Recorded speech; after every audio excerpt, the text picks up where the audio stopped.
I remember like kind of going through this process of like talking about Ortho-K a lot. And then a lot of people saying, no, like they just like, no, not that's, I'm going to choose something else. Like there's like no Ortho-K, or like, how come I haven't heard of that? That Hmm. seems really new to me, even though it was out by that time, like 10 years, FDA approved for like 10 years, Yeah. obviously used off label for longer than that. And they're like, no, that's not for me. Like, I haven't heard of this. How come no one else offers it? Um, so it was a lot of just like feeling like doors were shutting in your face. Like, no, like talking about Ortho-K 10, 12 times a day. And they're just like, no, no, no, that's not for me. I think that was the tougher part. It's like Yeah. getting getting to the fit, right? Hmm.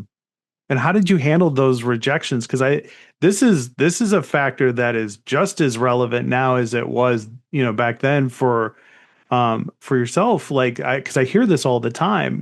Doctors are struggling to still have these kinds of conversations. They're struggling with the rejection of it. I hear all the time, Matt, I didn't go to optometry school to become a salesman. I don't want to be too salesy with Mm-hmm. Ortho-K. And I think it's interesting when you think of the comparison because, compared to 20 years ago, we have so much more information online. So many people are more aware of it. There's Mm-hmm. so many factors that are helping this conversation along, like near work and screen time, and kids don't go outside as much as they used to. Right. So how did you handle those early rejections, and how did you like push through it? Because I think that's very valuable today as it was back then.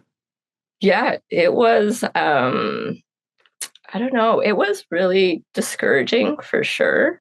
I'm not salesy at all.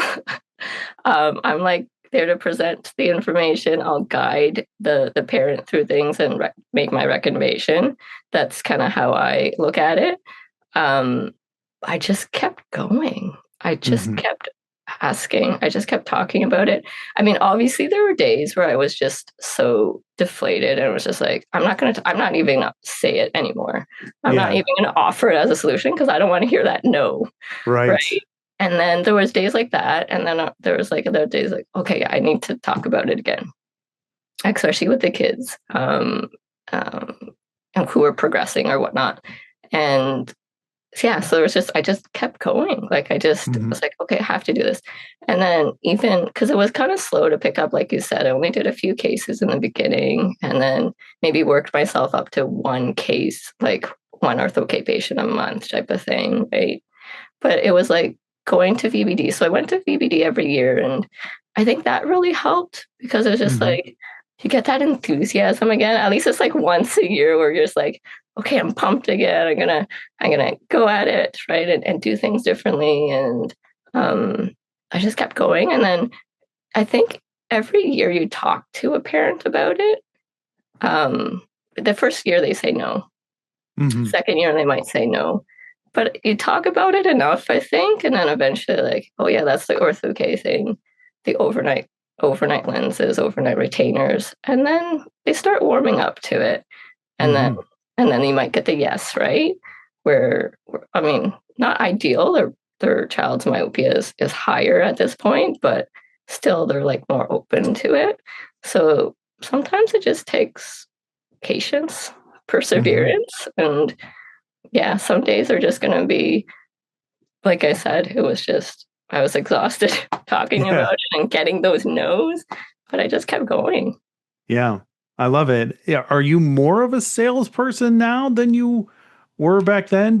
Or are you still that person who's not a salesperson, I'm essentially? still not really like that salesperson. I think with experience and time, though, I my recommendations come with a little bit more conviction. Like Okay. like they're stronger recommendations because I've had that experience under my belt, so to speak.